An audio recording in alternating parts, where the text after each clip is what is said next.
통일. 누구나 한 번쯤 꿈꿔본 그 순간이죠. 하지만 막상 통일하면 얼마나 될까요? 라고 물으면 아무도 선뜻 답하지 못합니다. 전문가들도 의견이 천차만별입니다. 어떤 이는 생각보다 적게 든다고 하고 어떤 이는 천문학적이라고 말하죠. 오늘은 그 돈이 어디에, 왜 필요한지 하나하나 살펴보겠습니다. 감정이 아닌 현실로, 꿈이 아닌 계산으로 말이죠. 통일 비용을 정확히 계산하기 어려운 이유가 있습니다. 첫째, 우리는 통일이 어떻게 올지 모릅니다. 평화롭게 천천히 올까요? 아니면 갑자기 어느 날 통일이 될까요? 방식에 따라 필요한 돈이 완전히 달라집니다. 둘째, 북한의 실제 경제 상황을 정확히 알 수 없습니다. 북한이 발표하는 숫자를 믿을 수 없고 외부에서 추정할 뿐이죠. 건물이 얼마나 낡았는지, 도로가 얼마나 망가졌는지 정확히 아는 사람은 아무도 없습니다. 셋째, 기간을 어떻게 잡느냐에 따라 달라집니다. 북한을 남한 수준으로 끌어올리는데 10년이 걸릴까요? 30년이 걸릴까요? 50년이 걸릴까요? 그럼에도 불구하고 우리는 준비해야 합니다. 예상하고 계획하고 대비해야죠. 그래서 오늘은 가장 현실적인 시나리오를 가정하고 살펴보겠습니다. 평화적 통일. 30년에 걸쳐 북한을 남한 수준에 가깝게 만드는 것. 이 기준으로 이야기를 시작하겠습니다. 통일 후 가장 먼저 해야 할 일은 남과 북을 연결하는 것입니다. 지금 북한의 도로를 본 적 있으신가요? 포장도로가 거의 없습니다. 대부분이 비포장 흙길이에요. 비가 오면 질퍽거리고 겨울엔 얼어붙습니다. 평양에서 신의주까지, 평양에서 원산까지 제대로 된 고속도로를 만들어야 합니다. 남쪽에서 북쪽까지 막힘없이 연결되는 길을 만들어야 해요. 철도는 더 심각합니다. 북한의 기차들 보신 적 있으신가요?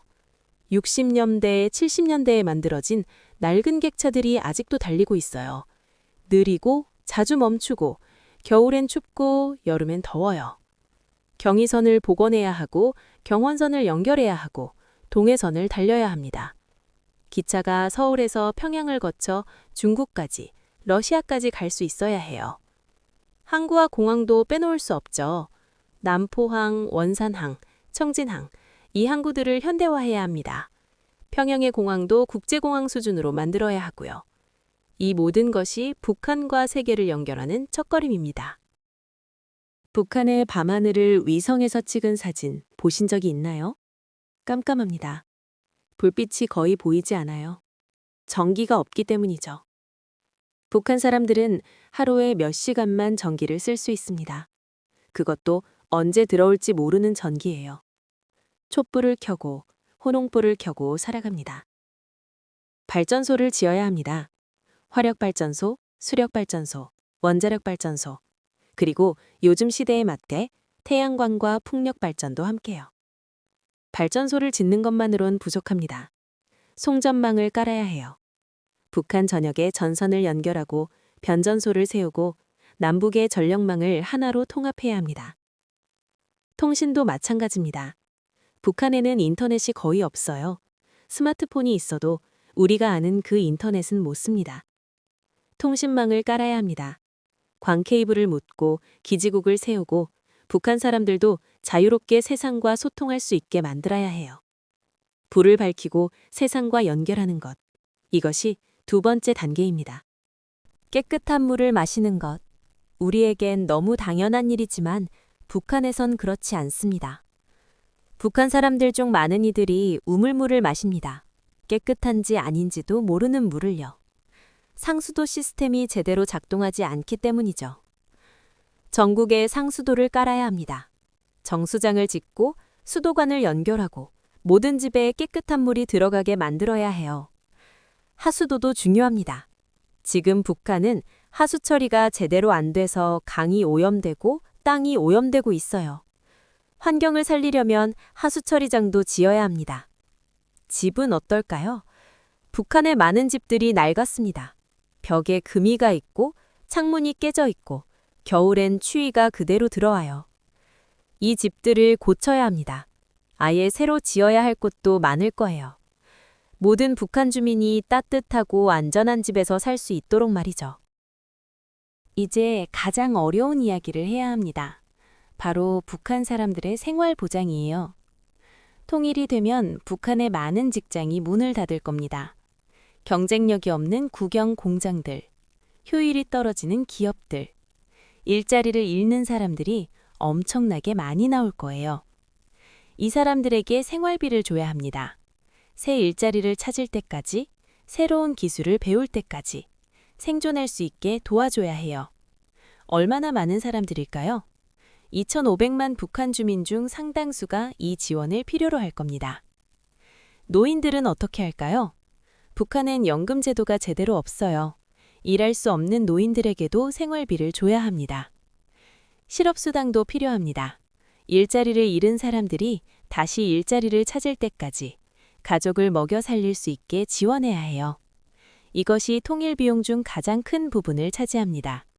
건물을 짓는 것보다, 도로를 까는 것보다 사람을 살리는 게 더 많은 돈이 듭니다. 하지만 이건 선택이 아니에요. 필수입니다. 같은 나라 국민인데 굶어 죽게 내버려 둘 순 없잖아요. 북한 아이들의 학교를 본 적 있나요? 낡은 건물에 깨진 유리창, 난방도 안 되는 교실에서 공부합니다. 학교를 고쳐야 합니다. 새로 지어야 할 곳도 많아요. 냉난방이 되고 급식실이 있고 체육관이 있는 학교를 만들어야 해요. 교과서도 새로 만들어야 하고 선생님들도 재교육을 받아야 합니다. 남한과 북한의 교육 내용이 완전히 다르니까요. 북한 학생들에겐 보충 교육도 필요할 겁니다. 영어도 배워야 하고 컴퓨터도 배워야 하고 남한 학생들과 같은 출발선에 설 수 있게 도와줘야 해요. 의료는 더 심각합니다. 북한의 병원들 70년대 수준에 머물러 있어요. 최신 의료 장비가 없고 약도 부족하고 의사들도 현대의학을 제대로 모르는 경우가 많아요.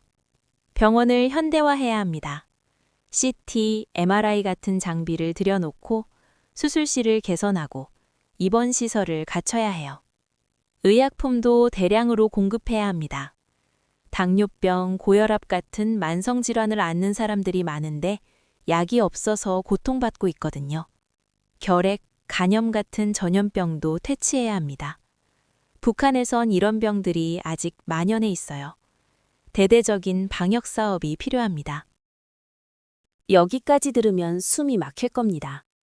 이걸 어떻게 다 감당해? 하지만 희망이 있습니다.